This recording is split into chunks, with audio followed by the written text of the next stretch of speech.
하나님께서 언약을 성취하고자 할 때가 이르렀습니다.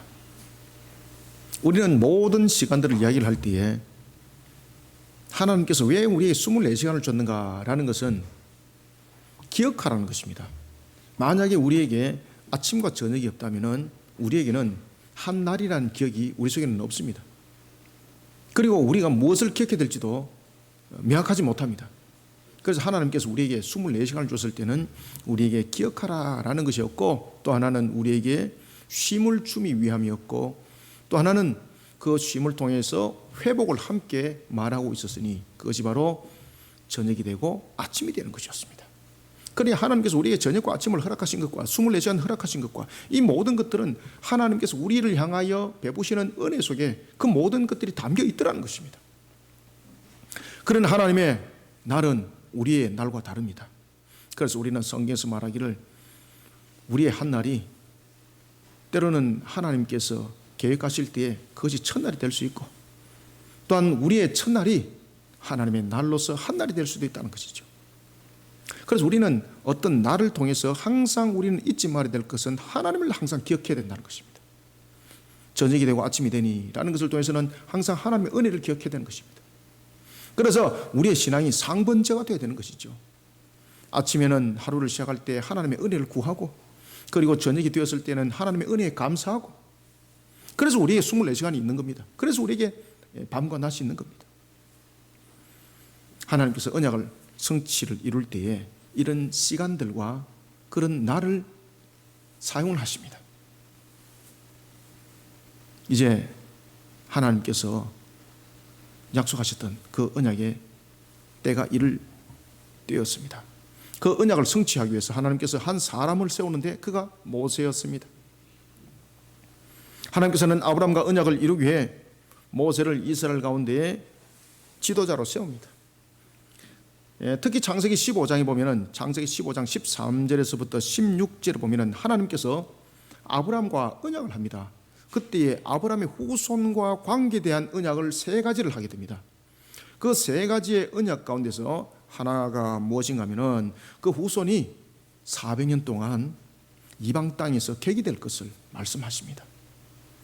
그리고 그곳에서 종살이를 당할 것이고 그곳에서 괴로움을 당할 것이라 라는 것을 하나님께서 말씀하십니다.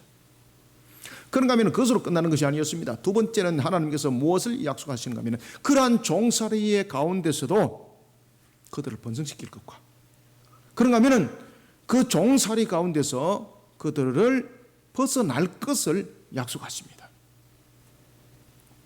첫 번째는 상태적인 측면을 설명했습니다. 두 번째는 그런 상태적 측면에서 그대로 두지 아니하시고 그들을 구원해낼 것을 말씀하셨습니다. 그 다음에 세 번째는 그저 단순하게 구해내는 것이 아니었습니다. 400년 동안 종살이하고 있는 그 상태에서 벗어나는 것만 해도 얼마나 감사해요.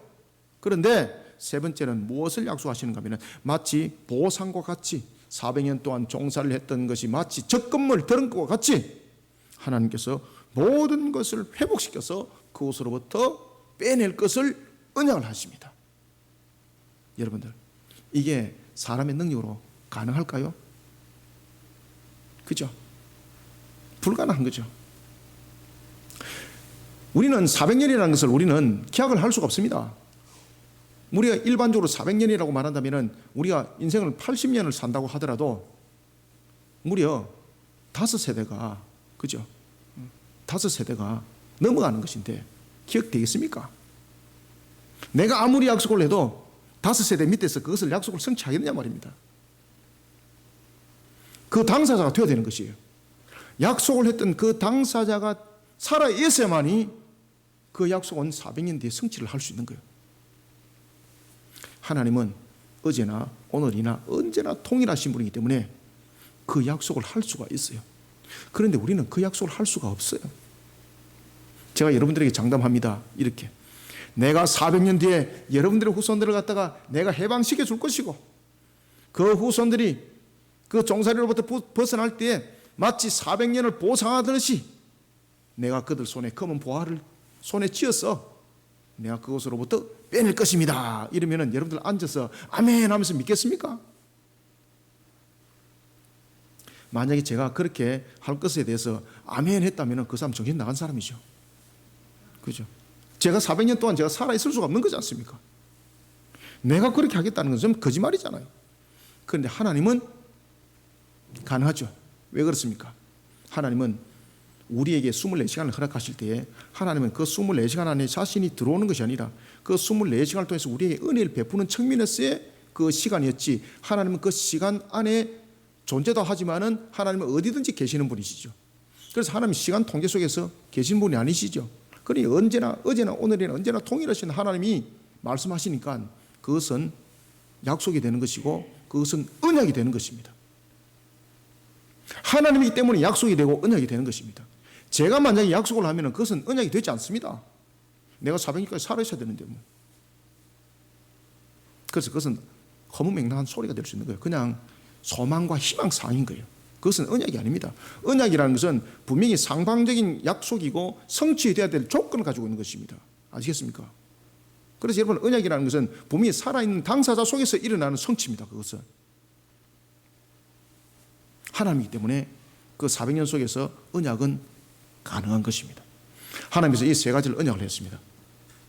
놀랄 사실은 하나님은 그것을 전혀 잊어버리고 있지 않았다는 사실입니다. 그래서 하나님은 불변하신 하나님이시죠. 그래서 하나님은 영원 불변하시죠.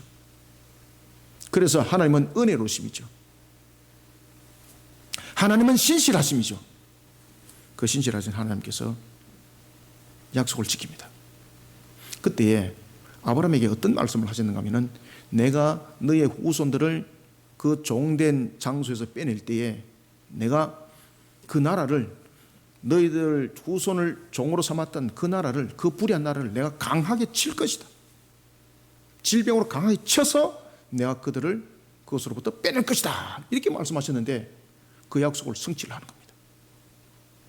그래서 10장이 이제 선포가 되어졌고 그것이 실행이 되어졌던 것입니다.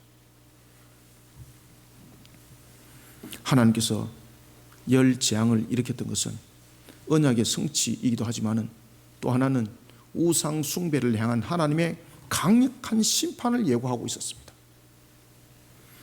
분명히 10재앙을 통해서 우상 숭배기는 강력한 하나님의 심판을 나타내고 있었지만은 반면에 이스라엘을 향해서는 하나님이 어떤 분인가를 더욱더 알아가는 시간이 되게 하셨습니다. 그런가 하면은 모세는 이 10재앙을 통해서 흔들리지 아니하는 정인의 길에 들어서게 되는 그런 하나의 하나님께서 주신 징표가 또한 되기도 합니다. 여러분들, 모세가 하나님으로부터 부름을 받을 때 모세가 처음부터 담대하게 모든 것을 다 감당했나요? 아니죠.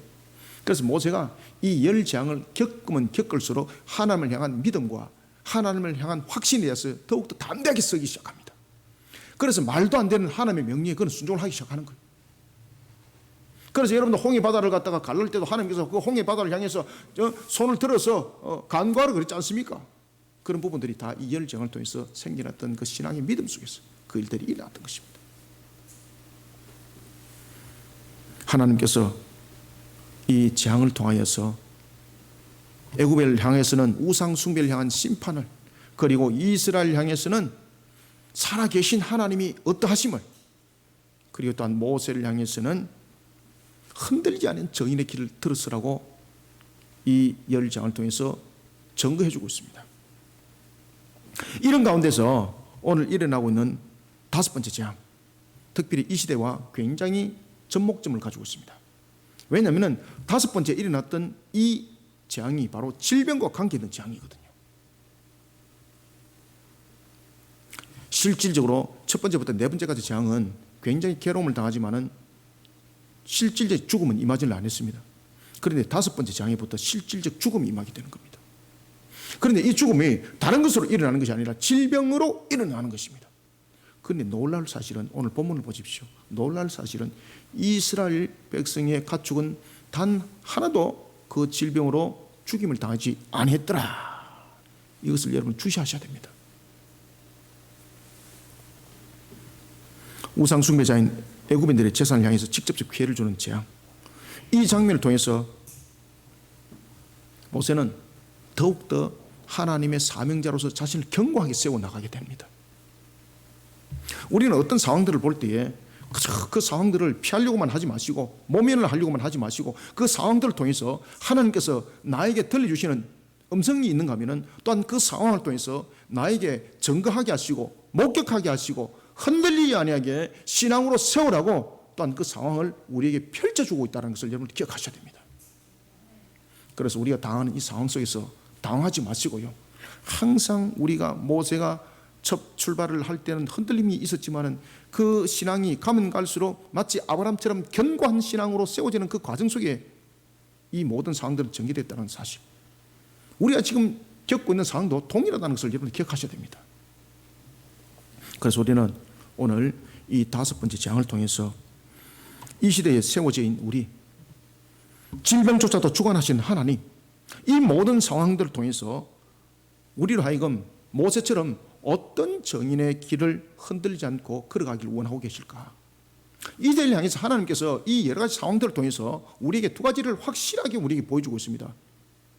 3가지를 통해서 애국과 같은 그러한 우상 숭배자를 향해서는 하나님의 심판을 지금 경고하고 있습니다. 이 질병이 바로 그 내용들입니다. 그런가 하면은 믿음을 가진 자들에게는 살아계신 하나님을 보라는 겁니다.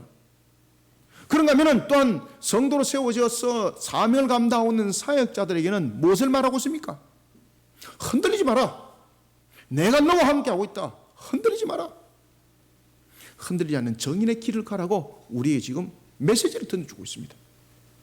오늘 우리는 5번째 이 장을 통해서 과연 하나님은 모세와 같은 우리, 세워진 사역 속에 두어진 우리에게 무엇을 조명해 주고 있을까요? 과연 우리는 어떻게 이 시대 앞에 흔들리지 아니하는 정인의 길을 걸어가기를 하나님은 원하고 계실까요? 이것을 모세를 통해서 3가지로 조명해 보겠습니다. 먼저 첫 번째 1절을 한번 읽어봅니다. 시작. 여호와께서 모세에게 이르시되 바로에게 들어가서 그에게 이르라. 히브리 사람의 하나님 여호와께서 말씀하시기를 내 백성을 보내라. 그들이 나를 섬길 것이니라. 아멘.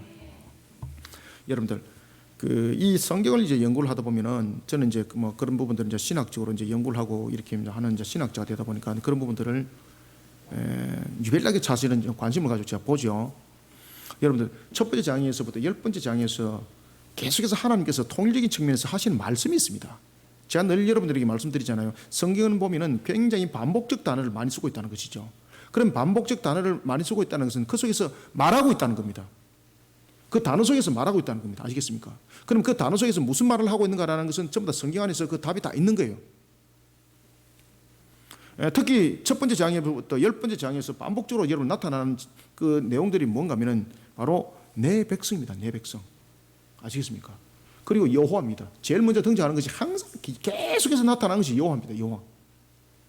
여호와 하나님께서 계속해서 그 이야기를 합니다. 그 다음에 2번째는 내 백성입니다. 그 다음에 3번째는 뭘까요? 나를 섬기라는 것입니다. 그죠? 섬기다, 아바드. 이게 뭘까요? 이 3가지가 통일적인 측면에서 무엇을 말하고 있을까요? 아시겠습니까? 이 부분들 딱 쪽집게처럼 딱 집어내야만이 이 10장의 핵심이 무엇인가를 여러분 알게 되는 거예요. 우리는 먼저 1절부터 4절 통해서 그런 측면에서 먼저 첫 번째 이 본문에 주신 말씀을 통해서 먼저 우리가 무엇을 발견해야 되는가 하면 하나님은 만물의 주관자라는 것을 여러분 아셔야 됩니다. 만물의 주관자는, 만물이라는 것은 무엇입니까? 모든 것이죠.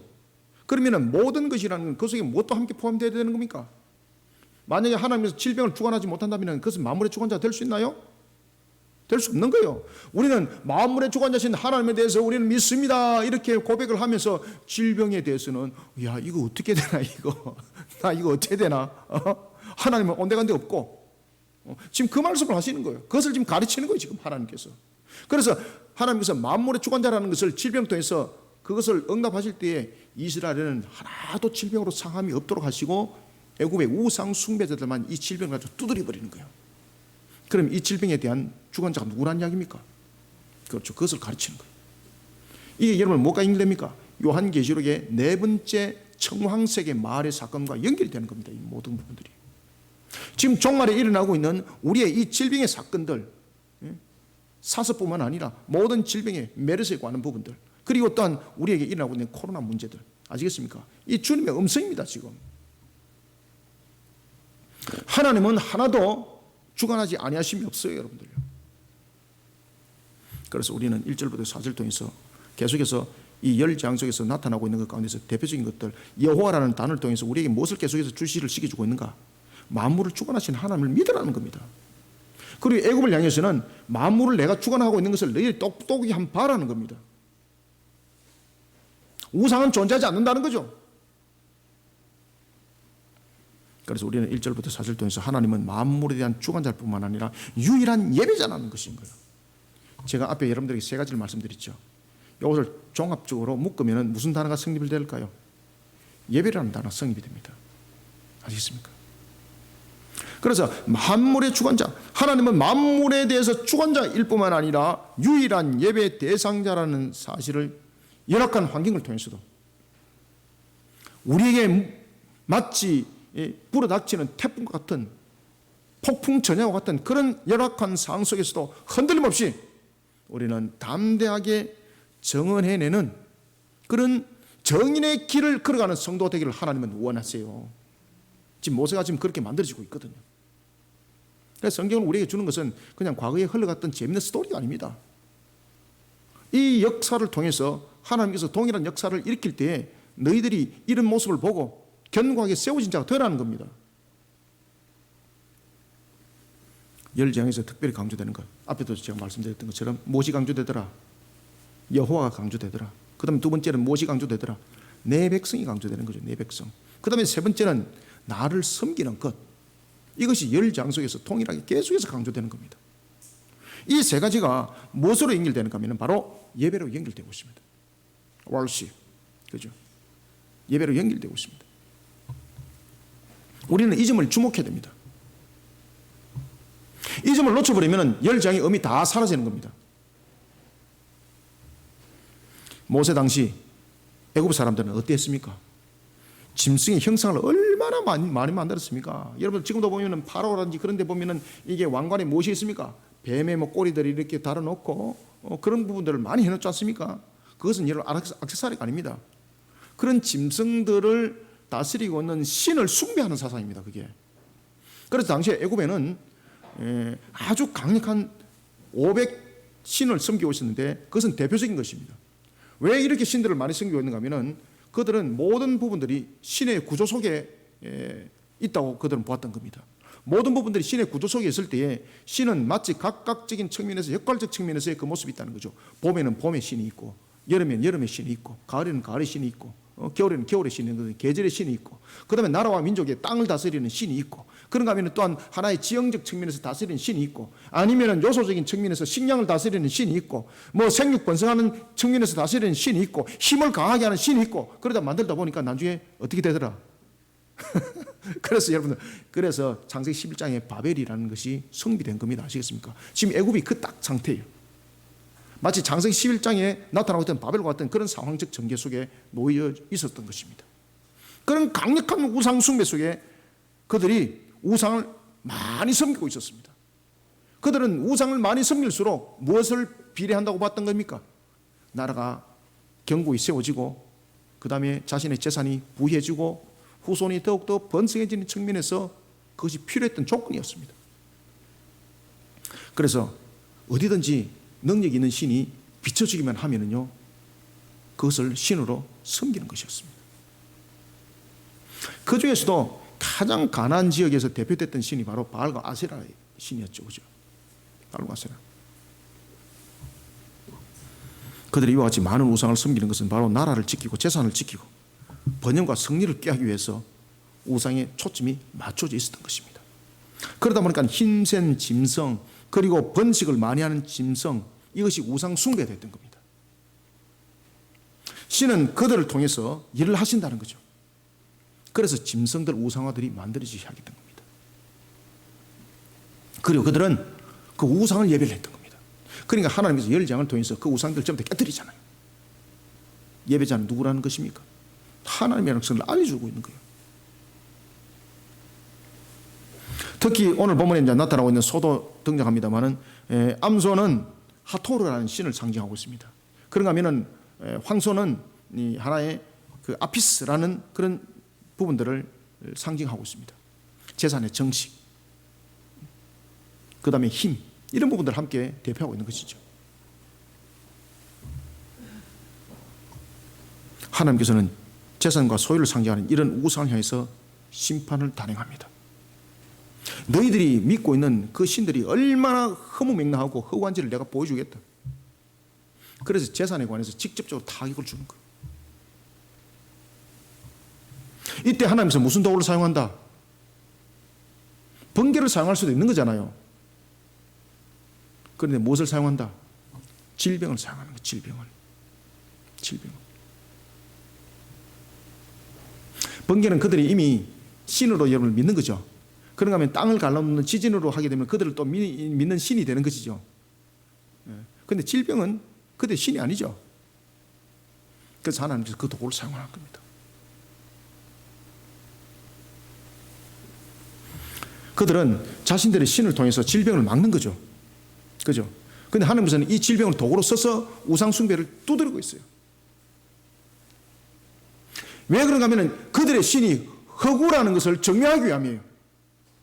왜냐하면 질병으로 두드릴 때에 그들의 신의 능력으로 이 질병을 막아야 되는 거예요. 지금 이해되고 있습니까? 그래서 하나님께서 그렇게 두드리는 거죠. 너희들의 신이 없다는 것을 증명하기 위해서 질병이라는 도구를 사용하는 거예요.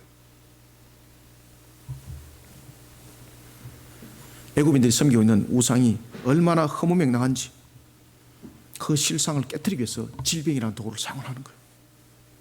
그리고 또 하나는 모든 피조물의 생육, 번성, 충만함은 바로 하나님의 모든 속에서 나타난다는 것을 또한 증명하기 위해서 이 질병이라는 도구를 사용해요. 그런데 이 질병이 무엇을 또 일으켜요? 전염병을 일으킨다는 거예요. 전염병을. 질병도 여러분 보시면 전염병이 있는 질병이 있고 전염병이 없는 질병이 있죠. 그런데 오늘 본문에 나타나는 이 질병은 어떤 질병입니까? 전염병을 유발시키는 질병이에요. 그럼 여러분 전염이라는 것은 무엇입니까? 옆에서 옆으로 전파되는 거잖아요.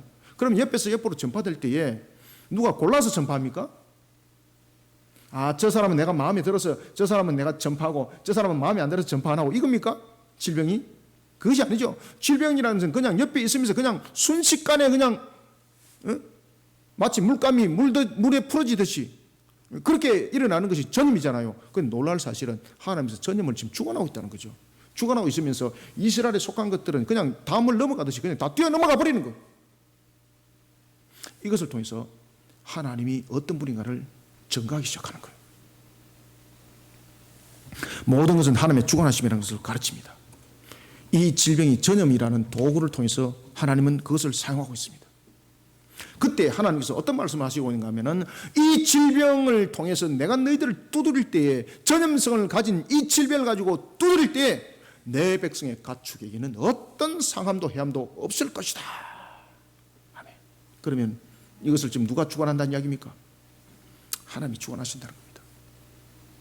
때로는 우리가 질병 속에서 함께 넘어질 때도 있습니다. 그때는 하나님이 우리로 하여금 다시 하나님 앞에 돌이켜 나를 바로 세우라는 것입니다. 오늘 본문에 보면은 내 백성의 가축에게는 하나도 임하지 아니할 것이라 라는 것을 말씀을 주고 있는 거예요. 가능한 겁니까 이게? 저와 여러분들 속에 가능한 거예요? 우리 속에서는 불가능한 거예요. 여러분들 1절부터 4절 한번 읽읍시다. 시작. 여호와께서 모세에게 이르시되 바로에게 들어가서 그에게 이르라. 히브리 사람의 하나님 여호와께서 말씀하시기를 내 백성을 보내라. 그들이 나를 섬길 것이니라. 네가 만일 보내기를 거절하고 억지로 잡아두면 여호와의 손이 들에 있는 네 가축 곧 말과 나귀와 낙타와 소와 양에게 더하리니 심한 돌림병이 있을 것이며 여호와가 이스라엘의 가축과 애굽의 가축을 구별하리니 이스라엘 자손에게 속한 것은 하나도 죽지 아니하리라 하셨다 하라 하시고 아멘. 이 속에서 무엇을 지금 증거하고 있습니까? 만물에 주관하신 하나님, 그죠? 만물의 주관자는 질병조차도 그 전염성도 자신의 뜻으로 사용되는 것이죠. 그런가 하면은 또한 이 과정을 통해서 지금 모세가 보십시오. 얼마나 담담합니까? 얼마나 그가 흔들리지 않습니까? 왕 앞에 섰습니다. 그 당시에 여러분 이 바로의 왕은 그 당시에 이 애굽의 메소포타미아 지역의 전체를 다스렸던 강력한 왕이었는데 이 왕이 엄청난 우상 숭배자입니다. 아시겠습니까? 엄청난 우상 숭배자입니다. 그 앞에 아무도 감히 설 수가 없었습니다. 심지어 이 바로왕은 하나의 우상 숭배자들을 하나의 조직 구조적인 측면에서 내각을 형성하고 있었습니다. 그래서 그 주변에 우상 숭배자들이 아주 박수와 술수에 능한 자들이 많았었습니다. 그리고 그 당시에 이 부분들을 하나의 종교적 신앙적 측면에서 이것을 경향시키기 위해서 그들 속에 나타나고 있던 최면술, 그런 또 하나의 수면술, 이런 부분도 굉장히 뛰어났었습니다. 그리고 이들은 천문학에 대해서도 굉장히 뛰어났었습니다. 얼마나 능한 자들입니까? 이 앞에 감히 누가 서겠습니까? 설 수 없는 거예요. 그런데 모세가 지금 어떻게 됩니까? 점점 굉장히 강력하게 그가 왕에게 나타나더라는 것입니다. 흔들리지 않는 거죠. 처음에는 모세를 보십시오. 얼마나 흔들렸습니까? 만물의 주관자 되시는 하나님께서 내 백성에게는 절대로 이 질병을 내리지 아니할 것이라고 말씀합니다. 모세는 증거합니다. 여호와께서 내 백성으로부터 예배를 받기 위해 이 우상의 터로부터 내 백성을 내보내기를 명령하셨다. 아멘.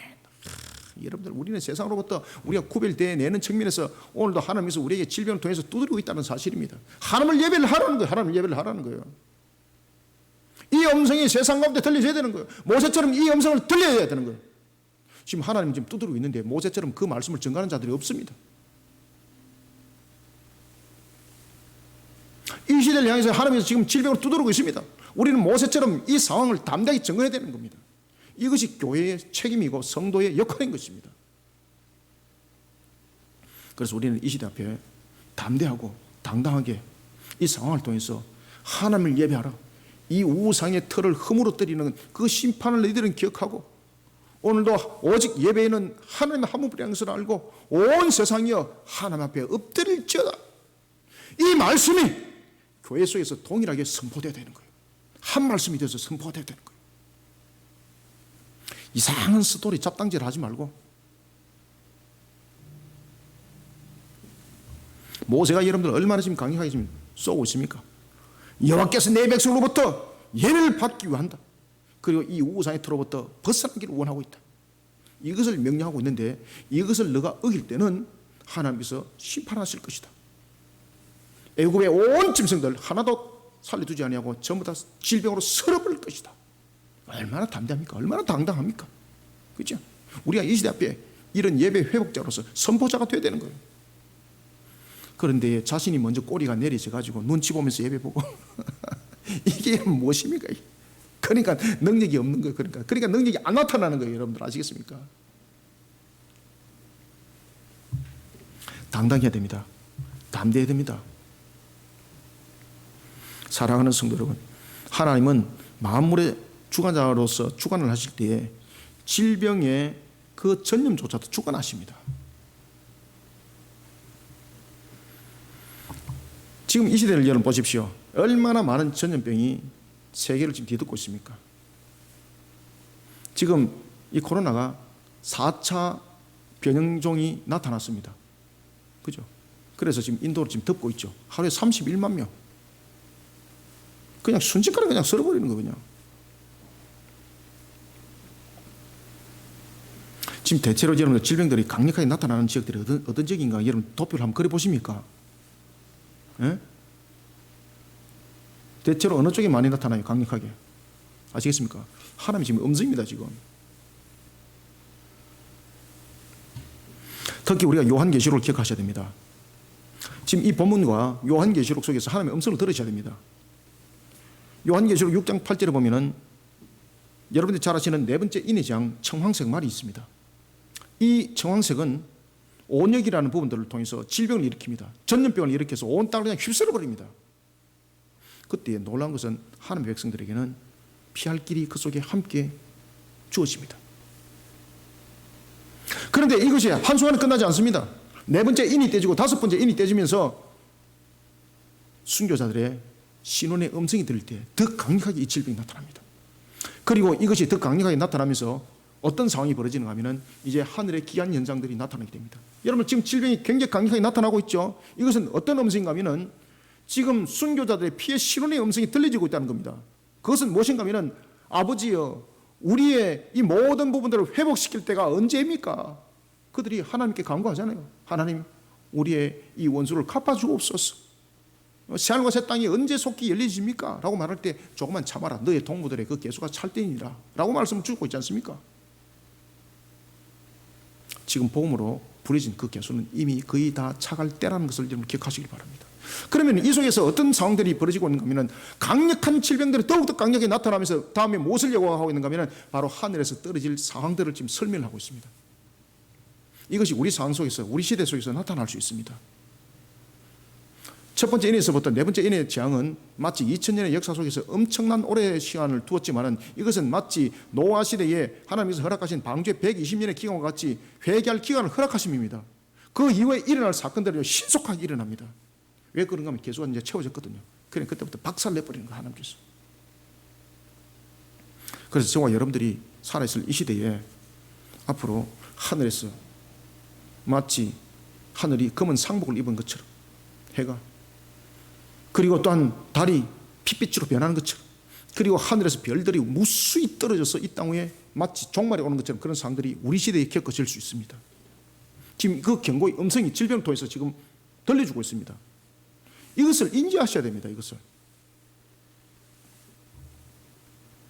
이때에 우리의 해야 될 역할들은 무엇인가? 모세처럼 그렇게 하라는 겁니다. 하나님을 세상을 향해서 예배를 하는 그 모습 속에 바로 세워나가라는 것입니다. 모세처럼 하나님으로부터 우리는 이 시대에 그렇게 부름을 받았습니다. 어떤 분이 딱 이야기 말하니까 이렇게 말합니다. 아, 피곤하네. 그 앞전 세대에 좀 살다가 좀 재미나게 살다가 그냥 일찍 그냥 생명 마감할 걸. 지금 살아서 내가 굉장히 고생하는 세대에 살아있구만. 여러분들, 이 시대에 살아있는 성도들의 상급이 더 큰 줄 믿으시길 바랍니다. 영적 전투 속에 놓여있는 그들에게는요, 영적 전투 속에 일어나고 있는 승리의 기쁨이 그 어떤 것들로도 비교할 수 없는 그 기쁨이 저와 여러분들 속에 앞으로 나타나게 됩니다. 그래서 우리는 담대해야 되는 것입니다. 첫 번째 여러분 모세를 한번 보십시오. 출애굽기 4장 1절과 그리고 10절에 보면은 그가 하나님으로부터 처음에 부름 받았을 때 얼마나 그가 능력이 없는 자였습니까? 그리고 그가 어떤 자였습니까? 회피하는 자, 회피하는 자. 우리 대체로 일 시키면 그렇잖아요. 꽁지 내리고 뒤로 돌아서고, 그죠? 모세가 그랬습니다. 우리의 모습도 그런 거예요, 여러분들. 그래, 일반적 모습이라는 것입니다. 물론 모세가 40년 동안 광야에 그가 있기까지는 40년 전 역사를 보면은 그는 애굽의 왕으로서 세워질 자였습니다. 그래서 왕궁의 왕자로서 그는 엄청난 교육을 받게 되는 거죠. 문무에 엄청난 교육을 받게 되는 거죠. 그런 그가 광야에서 40년 살면서 완전히 그냥 꼬랑지가 다 내려가는 겁니다. 하나님께서 그를 부르실 때 그는 제일 먼저 하나님 앞에 무엇을 말하고 있습니까? 자신의 능력 없음을 말하고 있습니다. 감당 안 됩니다. 나는 말해도 둔합니다. 모든 것에 대해서 변명되고 핑계대고 피할 길만 찾습니다. 그런 모세를 하나님이 사용했습니다. 아시겠습니까? 그런 모세가 오늘 본문 앞에 보십시오. 얼마나 당당하게, 얼마나 지금 담대하고 쓰고 있습니까? 하나님 만들어 가십니다. 사랑하는 성도 여러분, 하나님이 원하는 성도의 길을 걸어가기를 원하고 계십니다. 우리의 모습, 처음에 모세의 모습과 같습니다. 어떻게든 사명 감당 안 하려고 핑계대고 원인대고 오른쪽으로 가라 그러면 왼쪽으로 갈 수밖에 없는 이유 설명하고, 너의 오른팔을 들으라 그러면 오른팔 들면 안 돼요 라는 부분에서 핑계대기 시작하고, 그런 부분들이 모세의 모습이었습니다. 그것이 우리의 모습이에요. 그렇지만 그럼에도 불구하고 하나님께서 만들어 가셨습니다. 그럼에도 불구하고 여러분들이, 저와 여러분들은 하나님 앞에 먼저 자신을 바로 세워야 합니다. 모세처럼 하나님이 원하는 성도의 길을 걸어가기를 하나님은 원하고 계십니다. 완전한 자를 쓰는 것 아닙니다. 이 가운데 완전한 자 어디 있습니까? 이 땅 위에 세상 가운데 살아왔던 사람들 가운데 완전한 자 누가 있습니까? 단 한 명도 없습니다. 하나님은 만물의 주관자십니다. 그뿐만 아니라 하나님은 유일한 예배의 대상자입니다.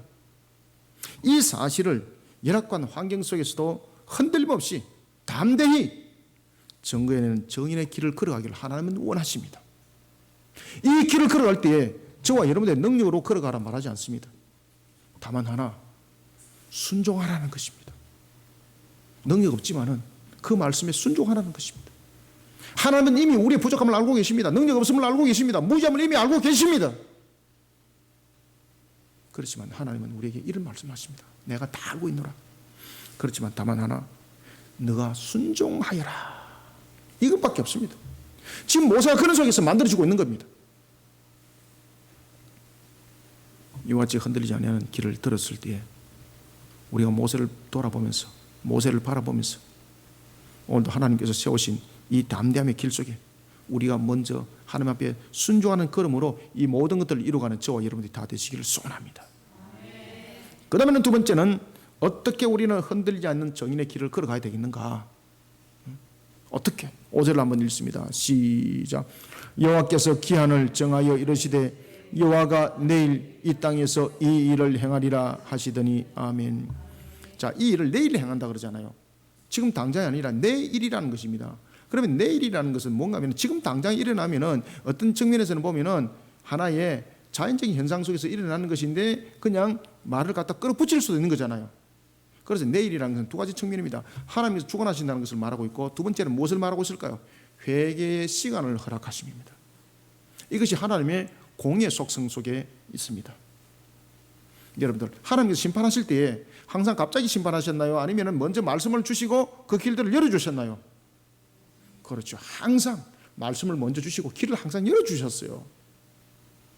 지금 이 시대도 마찬가지인 거예요. 그죠? 이 시대도. 이것이 영적 센서 속에서 감지가 돼야 되는 겁니다. 이것이 영적 센서 속에서 감지가 안 되니까 오합지졸 속에서 엉뚱한 짓들을 하고 앉아가 있는 겁니다. 우리는 두 번째 5절과 6절을 통해서 하나님은 심판하는 그 순간에도 회개하고 돌아올 길을 열어주시고 계시는 자비롭고 은혜로우시는 하나님이라는 것을 심판의 하나님과 함께 증거해 나가는 그 사실에, 그 사역에 흔들림 없이 정인의 길에 들어서는 성도들이 되시길 바랍니다. 심판만 증거할 것이 아니라 심판을 증거하면서도 그 속에서 하나님께서 길을 열어주고 계시지 않습니까? 은혜와 자비를 함께 항상 같이 함께 증거하시길 바랍니다. 하나님은 심판하는 그 순간에도 회개하고 돌아올 길을 열어주시는, 그리고 열어주고 계시는 자비롭고 은혜로우신 하나님이라는 사실을 흔들림 없이 정언해내는 정인의 길을 걸어가기를 하나님은 원하고 계세요. 여러분들, 지금 모세를 통해서도 하나님께서 모세에게, 바로 왕에게도 그 시간을 허락하심이죠. 이것은 단순한 시간이 아닙니다. 이것은 모세가 바로에게 이야기했을 때 바로에게도 하나님께서 회개할 길을 열어준 겁니다. 지금 공의 하나님, 이 공의 하나님께서는 심판을 단행하실 때도 어떤 경우도 뜬금없이 모르게 심판하지 않습니다. 하나님의 심판은 공의의 속성에 걸맞게 공개적으로 일어납니다. 그리고 이 공개적으로 임할 때에 하나님의 속성은 자비와 그리고 은혜의 속성이 함께 그 속에서 역사합니다. 그래서 기간을 두시는 거예요. 우리가 홍수심판, 조금 전에도 제가 여러분들에게 서두에 말씀드렸던 창세기 6장 3절의 내용들을 한번 머릿속에 되짚어 봅시다. 창세기 6장 3절에 보면은 하나님께서 120년이라는 기간을 허락하셨습니다. 그 창세기 6장 3절의 120년의 기간이라는 것은 단순한 기간이 아닙니다. 노아가 방주를 만드는 기간이 아닙니다. 그것은 바로 노아로 하여금 선지자로서 죄악된 세상, 불의한 세상을 향해서 회개하라고, 하나님 앞에 회개하라고 회개의 기간을 허락하신 것이 바로 120년이었습니다. 누구를 세웠습니까? 그냥 단순하게 기간만 허락한 것이 아니죠. 누구를 세웠습니까? 노아를 세워서 사역하게 하셨어요. 하나님은요, 회개를 통해서 이야기할 때에 그냥 소설 속에서 딱 걸쳐놓고 내가 120년 동안 내가 이 기간을 허락했다, 그러니까 너희들이 120년 동안에 안 돌아오면 전부 다 썰어버리겠다, 이게 소설로 쓴 것도 아닙니다. 그냥 이야기로만 남겨놓은 것도 아닙니다. 반드시 하나님은요, 선포하실 때 사역자를 세웁니다. 그리고 세상을 향해서 반드시 증거하게 만듭니다. 지금 이 시대에 세워진 교회, 이 시대에 지금 세워진 남겨진 우리 성도들, 무엇을 기억해야 되십니까? 요한복음 19장에 주님의 기도를 기억하셔야 됩니다. 요한복음 19장에 주님께서 기도를 하실 때에 세 가지의 기도를 하시죠. 첫 번째는 자신이 아버지의 뜻을 이루는 측면에서 이 십자가를 질 수 있도록 아버지의 뜻을 이루게 하옵소서라고 기도하고 있습니다. 두 번째는 자신이 남겨놓은 제자들에게 아버지의 뜻을 이루기 위해서 동일한 능력을 이 제자들에게 주옵소서라고 기도하고 있습니다. 그 다음에 세 번째는 미래 성도 저희들을 향해서 기도하고 계셨습니다. 어떤 기도를 하셨습니까? 제자들에게도 그리하였던 것처럼 미래의 성도들에게도 아버지의 뜻을 이룰 수 있도록 그들에게도 권능을 더하셔서 아버지의 뜻을 이어가게 하여 주옵소서라고 그렇게 기도하셨던 것입니다. 그런 속에 우리에게 그 권능을 줬는데 우리는 지금 그 사역을 안 펼쳐나가고 있는 겁니다. 그러면 우리는 회초리 맞게 되어 있어요. 그래서 교회들이 지금 회초리 두들기 맞고 있는 겁니다. 목사님, 교회들이 얼마나 전도 열심히 해요. 지금 그 차원의 수준이 아니에요. 우리들의 전도의 부분들 그리고 교회에서 하는 사역들을 다시 한번 되짚어보고 다시 한번 우리는 재점검해봐야 될 그런 모습 속에 우리는 두고 있습니다. 제일 먼저 교회 대형화는 수도돼야 됩니다. 교회는 분해되고 분산되어야 됩니다. 이 기능에서부터 벌써 하나님의 뜻을 저버리고 있는 겁니다.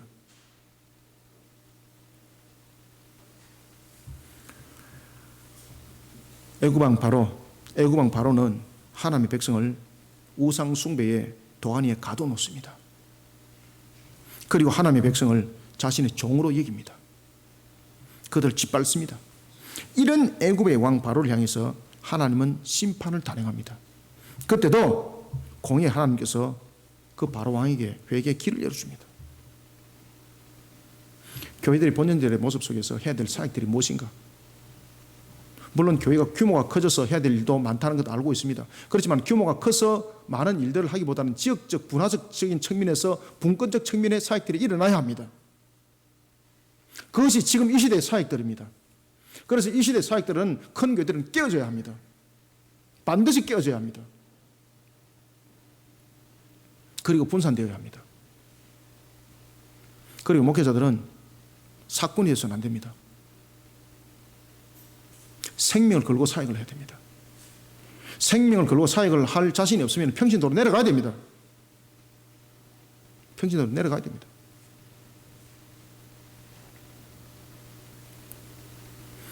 장군이 팀이한데 군사가 어찌 전쟁을 치르겠습니까? 지금 이런 막강한 영적 전투 속에 놓여져 있는데 장군이 팀해 보십시오. 병사들은 오합지졸 끝나는 겁니다. 한순간에. 자신 없으면 내려가야 되는 거예요. 십자가를 메고 죽을 각오가 안 됐으면 내려가야 되는 거예요. 지식이 많다고 목회자 되는 것 아니에요. 배운 것 아무것도 없더라도 주님께서 세운 자가 되어야 되는 거예요. 그런 대표적인 사람이 바로 최건능 목사님이었어요. 배운 것도 없었어요. 그에게는 오직 주님의 십자가뿐이었어요. 일본 압제에 있을 때 일본 헌병이 두들기 패는데 그의 입에서 나오는 것은 아픔에 대한 고통이 아니라 예수 천국 불신 지옥 이것밖에 없었어요. 그러니까 두들기 패던 사람 지쳐가지고 너는 어찌된 놈인데 좀 살려주세요. 아이고 아파요 이래 하지 않고 왜 두들기 패는데 예수 천국 불신 지옥만 말하느냐 라고 말하니까 내 속에 들어야 있는 것은 그것밖에 없기 때문에 내가 말할 뿐입니다. 두들기 패던 사람이 오히려 은혜를 받는 거예요. 반복하는 거예요. 풀어줄 수밖에 없는 거예요. 우리는 이 시대에 그러한 증인이 되어야 되는 것입니다. 불신의 지옥은 무엇입니까? 심판입니다. 예수 구원은 무엇입니까? 자비와 은혜입니다. 이 사역들을 우리는 함께 펼치는 이 시대의 일꾼이 되어야 되는 것입니다.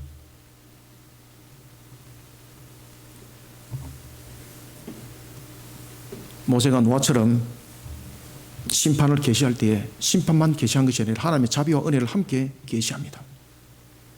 여호와께서 내일까지 아시겠습니까? 내일까지 은혜와 자비죠.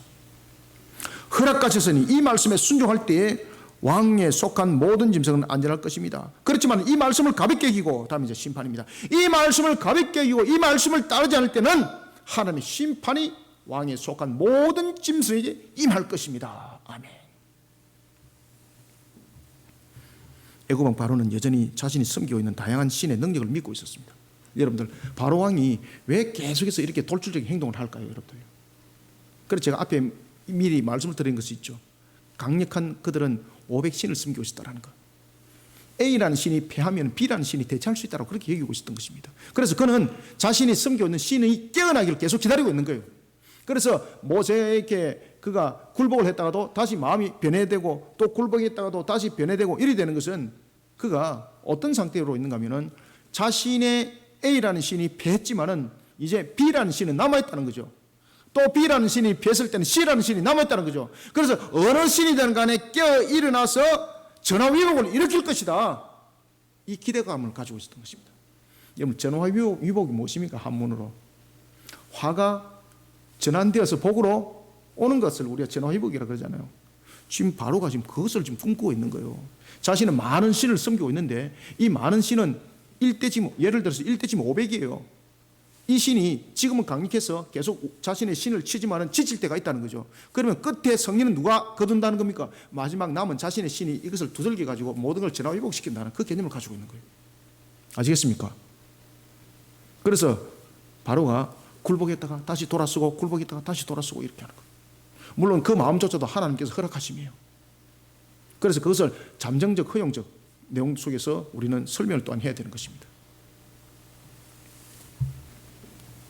이와 같이 모세 앞에 섰던 바로는 수많은 신들이 깨어나기를 원하고 있습니다.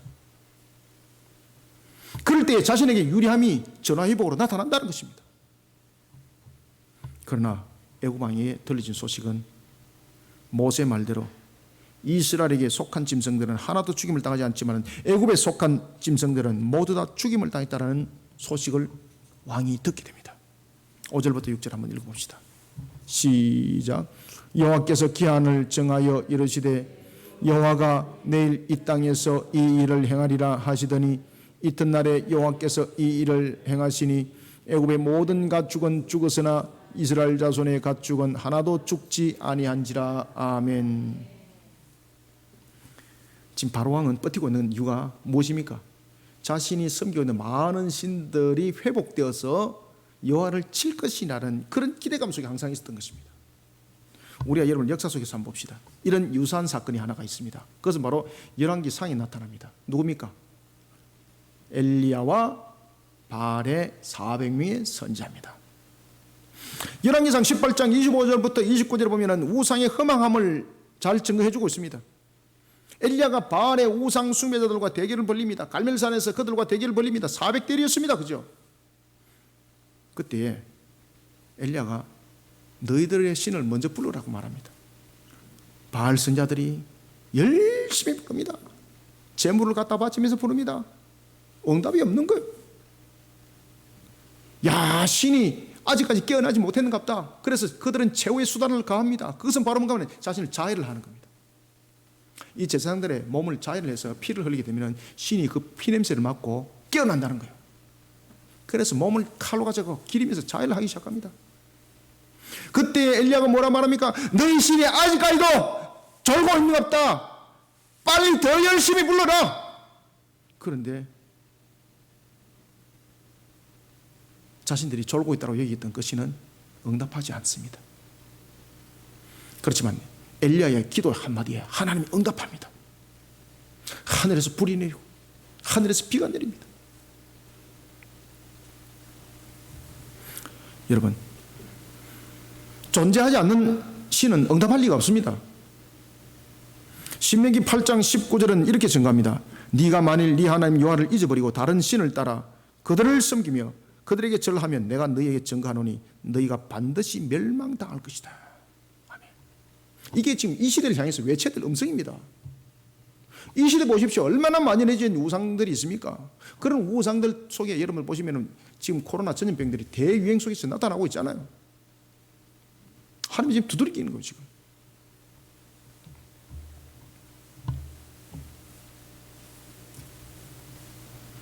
우상 숭배자들. 그렇지만 이런 우상 숭배자를 향해서도 하나님께서 회개의 길을 열어주었습니다. 그것이 바로 내일이었습니다. 내일. 돌아오라는 거죠. 회개하고 하나님께 돌아오는 거죠. 오늘 저와 여러분들이 한 영혼을 작정한 날입니다. 과연 작정하여 한 영혼을 바라본 여러분들의 기록이 남겨져 있습니까? 만약에 없다면 지금 이 순간에 마음판에 그 한 명을 작정하십시오. 그들을 주님 품으로 부르는 회개의 역사를 일으키는 것은 내 의지로 되는 것도 아닙니다. 그렇지만 그럼에도 불구하고 우리는 그것을 그냥 방치해둬서는 안 되는 겁니다. 바로 앞에 섰을 때에 모세가 이렇게 말합니다. 내일이라고. 주님께서 말씀하셨다. 내일이라고. 심판을 증거해야 되는 것입니다. 심판과 그리고 하나님의 자비와 은혜를 함께 증거해내야 되는 것입니다. 내일이 심판이 임할 것인데 주님께서 너에게 말씀하고 계신다. 회개하고 돌아오라. 여러분, 마귀에게 사로잡혔던 우상 숭배자 바로 그는 하나님의 음성을 들려주는 모세를 통해서 들려지는 하나님의 음성, 그는 이것을 계시의 음성으로 받아들이지 않습니다. 무엇으로 받아들입니까? 협박하고 경쟁하는 음성으로 받아들입니다. 신과 신의 경쟁. 그러니 그는 자신이 신이 지금 뵀지만은 무수히 더 많이 남아있는 신에게 지금 의지를 하고 있는 거예요. 이런 어리석음 속에 있는 세상을 향해서도 우리는 오늘 본문의 말씀처럼 내일을 증거해야 되는 것입니다. 사랑하는 성도 여러분, 하나님은 심판하는 그 순간도 회개하고 돌아올 길을 열어주고 계시는 자비롭고 은혜로우신 하나님이라는 이 사실, 우리는 세상과 타협하면 안 됩니다. 담대하게 증거해야 됩니다. 다른 종교와 화합하고 서로 인정해 주는 것으로 종교성 논하는 윤리와 철학으로서는 안 됩니다. 세상을 향해서 우리는 주님처럼 외쳐야 됩니다. 그래서 마태복음 4장 17절에서 주님께서 어떻게 외쳤습니까? 회개하러 천국에 가까이 왔다라고 외치지 않습니까? 회개하러 천국에 가까이 왔다. 회개하러 천국에 가까이 왔다. 이 속에는 무엇이 있습니까? 구원과 심판이 있는 겁니다. 사랑하는 성도 여러분, 세상은 마치 박힌 목과 같이 우상으로 강력하게 우리에게 다가오고 있습니다. 이것에 대해 모세처럼 흔들림 없이 회개의 복음을 증거하여 하나님의 자비와 그리고 또한 은혜로우심과 심판을 함께 두려움 없이 증거해내는 정인의 길을 흔들림 없이 걸어가는 저와 여러분들이 다 되시기를 소원합니다. 마지막으로 세 번째 7절을 한번 읽습니다. 시작. 바로가 사람을 보내어 본적 이스라엘의 가축은 하나도 죽지 아니하였더라. 그러나 바로의 마음이 완강하여 백성을 보내지 아니하니라. 아멘. 이제 바로가 왜 자꾸 안 보내는지 아시겠죠, 그죠? 자신의 남은 신이 반전을 가한다는 거죠. 그 기대감에 항상 머물러 있습니다. 얼마나 세상이 여러분 어렵습니까? 우리가 세상에 한 사람을 전도하는 일이 그만큼 어렵습니다. 왜냐하면 수많은 우상 속에 그가 사로잡혀가 있는데 내 한마디에 마치 굴복당하시 돌아오는 사람도 있지만은 그렇게 돌아올 확률은 거의 없다고 보셔야 됩니다. 그런데 모세가 어떻게 하고 있는 か잘 보십시오. 모세가 지금 어떻게 하고 있습니까? 7절 마지막으로 세 번째는 마치 돌아오지 아니할 것 같은 뚫리지 아니할 것 같은 철옹성. 그죠? 지금 바로가 마치 철옹성 같잖아요. 뚫리지 아니할 철옹성, 돌아오지 아니할 철옹성. 그런 철옹성 같다 할지라도 세상의 영혼들을 향해서 우리는 한 방울의 복음이 되어야 됩니다. 철옹성 앞에 한 방울의 복음은 물방울은 능력이 없습니다. 그렇지만 그 물방울 끊임없이 흘려보내야 됩니다. 한 방울의 복음이 되어서 이들을 주께로 인도하는 사역을 멈추지 않는 정인의 길을 흔들림 없이 걸어가는 성도들이 되어야 합니다. 뚫리지 않는 철옹성과 같이 보일지라도 세상의 영혼들 향해서 한 방울의 복음이 되어야 됩니다. 한 방울의 복음이 그것이 나중에 떨어지다 보면요, 그것이 철장 권세가 됩니다. 눈으로 볼 때는 한 방울인데 그것이 나중에 철장 권세가 됩니다. 그래서 반드시 깨어지게 되어 있습니다. 그러니 한 방울의 복음이 되어서 이들을 주께로 인도하는 사역을 멈추지 말아야 됩니다. 멈추지 않는 정인의 길을 흔들림 없이 가기를 주님은 원하고 계세요, 여러분들요. 너희들이 한 방울의 복음의 물이 되라는 것입니다. 그런데 이 한 방울의 복음의 물이 이 철장 권세가 되어버립니다. 우상에 사로잡힌 자였던 바로 애굽에 속한 가축들과는 달리 이스라엘에 속한 가축은 한 마리도 죽지 않는 것을 그는 소식을 듣게 됩니다. 그런데 더 놀랄 사실은 바로 왕의 마음이 더 완강해졌다는 것입니다. 왜 그럴까요, 여러분들? 우상 숭배적 요소도 있지만 또 두 번째 요소가 있습니다. 여러분들, 피재앙, 개구리재앙, 그리고 이재앙, 파리재앙은 바로가 겪습니까, 안 겪습니까? 직접 자신이 겪어요. 직접 자신이 겪으니까 타협의 카드를 계속해서 내놓았던 것입니다. 그러면서 자신이 섬겨있는 신들이 언젠가는 이것을 전화 위복을 시킬 것이라는 기대감을 함께 그 속에 가지고 있었던 것이죠.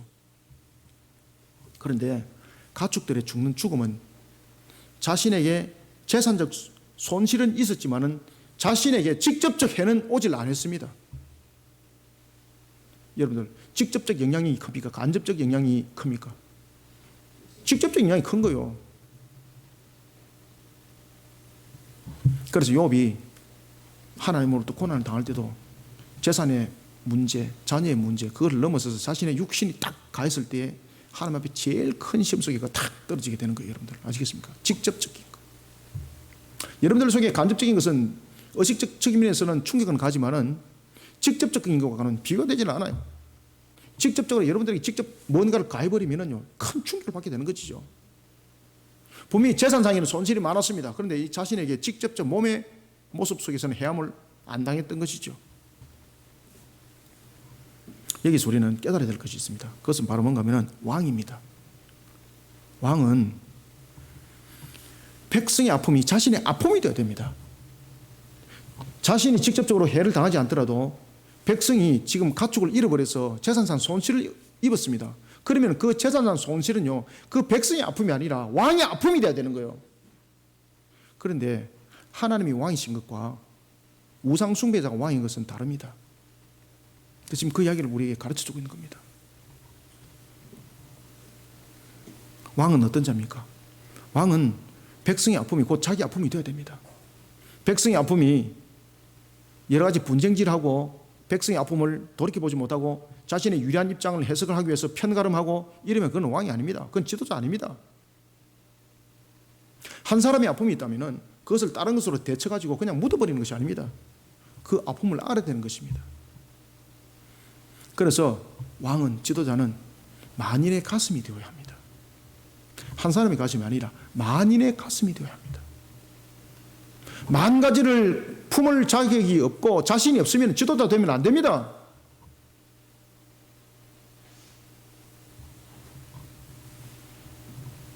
편가름이라 하고 앉아가 있고 나라 분탕질이라 하고 앉아가 있고 속히 내려와야 돼요. 그러면 만약에 그런 지도자가 있다면은 저는 모르겠습니다만 우리나라 대통령은 워낙 잘하시니까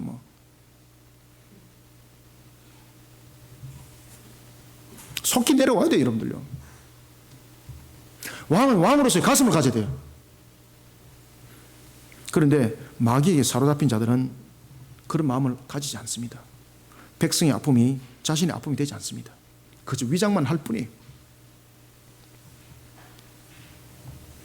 신명기 17장 18절과 여러분 19절에 보면 왕의 덕목에 대해서 이야기를 하고 있습니다.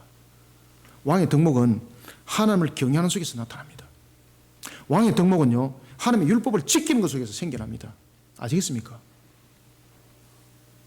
왕이 하나님의 율법을 지키지 못하고 왕이 하나님을 경외하지 못한 속에서는 왕이 하나님의 가슴을 가질 수가 없어요.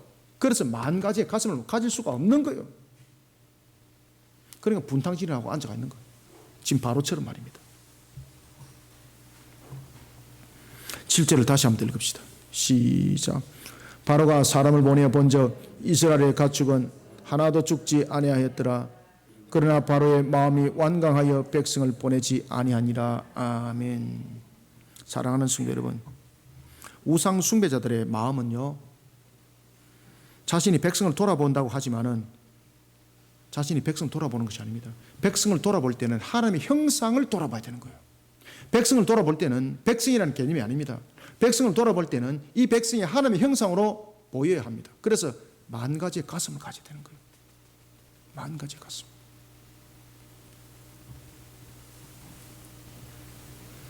우상숭배자 마음은 백성을 돌아본다가 보살핀다 말하지만은 하나님의 형상을 돌아보는 것이 아니라 자신의 권자를 위해서, 자신의 권위를 위해서, 자신의 필요를 위해서 그것을 돌아볼 뿐이에요. 우상숭배자들은 로마서 1장 21절부터 25절과 그리고 골로새서 3장 5절에 따르면은 죄악 가운데 있는 인간의 부패한 마음인 탐심과 음란과 부정에서 생겨난다고 말하고 있습니다. 그런 우상숭배자로서 세워진 왕, 우상숭배자로서 세워진 지도자, 그런 탐심과 음란과 부정과 그 속에서 자신의 것을 만들어 나가는 측면에서 이용할 뿐인 거예요. 그래서 보면은 우상 숭배자에 대한 근원을 만약에 찾는다면은 창세기 4장 24절에서 라멕에서 우리가 찾을 수 있는 거지 않습니까? 그 라멕은 보시면은 가인을 해하는 자는 하나님께서 벌이 7배라고 말했지만 나를 해하는 자들은 내가 용납하지 않을 것이다. 벌을 내가 몇 배를 줄 것이다. 77배를 줄 것이다 말하고 있습니다. 결국은 여러분들 세상 속에 놓여있는 왕들의 스타일, 그 형성에 대한 모습들, 그들의 모습들은 결국은 자신이 백성을 돌아본다 말하면서 결국은 자기 중심이더라. 결국은 자기 중심이더라. 아시겠습니까? 결국은 자기 중심이더라. 이웃을 향한 사랑도 마찬가지입니다. 하나님의 형상을 돌아보지 못하니까 그 이웃을 향한 사랑도 결국은 하나의 성과물이더라. 사랑하는 성도 여러분, 우리의 전도 대상자가 마치 뚫어지지 아니할 이런 바로와 같은 그런 철옹성을 가지고 있는 대상자를 할지라도, 탐탁지 않을지라도 그 사역을 멈춰서는 안 됩니다. 그래서 우리는 나라와 민족의 지도자를 향해서도 복음을 전하고 전도하는 일에 굽힘이 없어야 됩니다. 청와대에 복음 전도지 보내시기 바랍니다. 이런 사역들을 멈추지 말아야 합니다. 주님이 심장을 가져야 합니다. 이 나라가, 대통령이, 지도자가, 왕이 주님의 심장을 가져야 됩니다. 그럴 때에 그가 진정한 지도자입니다. 그런데 바로 보십시오. 백성을 돌아봅니까? 백성의 지금 가축들 다 죽었습니다. 전혀 슬퍼하지 않아요. 더 강팍해져요. 자기중심이거든요. 세상의 왕들과 세상의 지도자의 이런 모습들입니다. 그럴지라도 우리는 그들 향해서 모세처럼 그들을 복음을 전하는 데 있어서 무엇이 되어야 된다? 한 방울의 물이 되어야 된다. 복음의 한 방울의 물이 되어야 된다. 그런 철옹성 같은 그들, 우리가 말해봐야, 내가 말해봐야 소용없어요, 이렇게 말하지 마시고, 그럼에도 불구하고 그런 바로에게, 이런 바로에게 모세가 계속해서 담대하게 쓰는 것은 바로 한 방울의 물이었습니다. 그런데 이 한 방울의 물이 나중에 철장고체가 되어버립니다. 우리는 이 사역을 멈추지 말아야 합니다. 주님의 가슴을 가지고 한 방울의 복음이 되어야 됩니다. 내 백성을 돌아보신 왕이신 하나님은 이것을 원하십니다. 왕이신 하나님의 명령에 따른 사역을 모세처럼 흔들림 없이 행하는 정인이 되기를 소원합니다. 말씀을 맺습니다. 하나님의 사명자로서 쓰임받았던 모세, 처음부터 탁월한 자 아니었습니다. 아브라함도 그랬습니다. 처음부터 탁월한 자 아니었습니다. 변명 많고 핑계 많고 미꾸라지였습니다. 미꾸라지. 그냥 미꾸라지가 아니고 기름 발라는 미꾸라지였습니다. 처음은 부족한 듯 보여도 하나님을 신뢰하고 그 말씀에 순종하면 됩니다. 능력 가지고 서라고 주님은 말하지 않습니다. 하나님은 우리의 부족함과 우리의 연약함과 우리의 무지함을 이미 다 알고 계십니다. 이미 우리를 유리바다처럼 비춰보고 계십니다. 이런 주님께서 우리를 만들어 가겠다는 겁니다. 다만 하나 순종하라는 겁니다. 믿고 순종하라는 겁니다. 그래서 철옹성과 같은 그 바로를 향해서도 모세가 지금 담대하게 서었던 모습 보십시오. 그는 바로 앞에는 마치 물방울 하나와 같습니다. 그렇지만 그것이 나중에 철장 권세가 되어버립니다. 출애굽기 15장 26절의 말씀처럼 돌림병조차도 하나님 주관하십니다. 오늘도 하나님의 부름 앞에 흔들림 없는 정인의 길을 걸어가는 성도들이 되시길 바랍니다. 하나님을 예배하는 자리로 세상을 이끌어가는 데 있어서 흔들림 없는 정인으로서 세워짐을 받기를 소망합니다. 복음으로 사명을 감당하는 일에 흔들림 없는 정인의 길을 걸어가는 복 있는 성도들이 되시기를 주님의 이름으로 축원합니다. 살아계셔서 역사하시는 주님, 주님의 은혜를 감사드립니다. 사람의 눈으로 볼 때는 부질없고 헛된 자의 길들을 걸어간다고 말하지만 우리에게 십자가 복음의 길은, 구원의 심판의 길은 우리에게 주신 사명이요, 또한 우리가 마땅히 행해야 될 길인 것을 다시 한 번 더 각인하고 새겨봅니다. 하나님, 오늘도 우리에게 주신 말씀이 이 나라와 이 민족을 살리는 말씀이 되게 하여 주옵소서. 오늘 주신 이 말씀이 온 세계 위를 살리는 말씀이 되게 하여 주옵소서.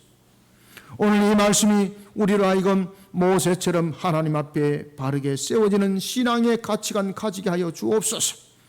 오늘로 주신 이 말씀이 우리로 하여금 하나님을 더욱더 신뢰하고 순종하는 걸음으로 달려가는 사에게 밑거름이 되는 꼴이 되기를 소망합니다.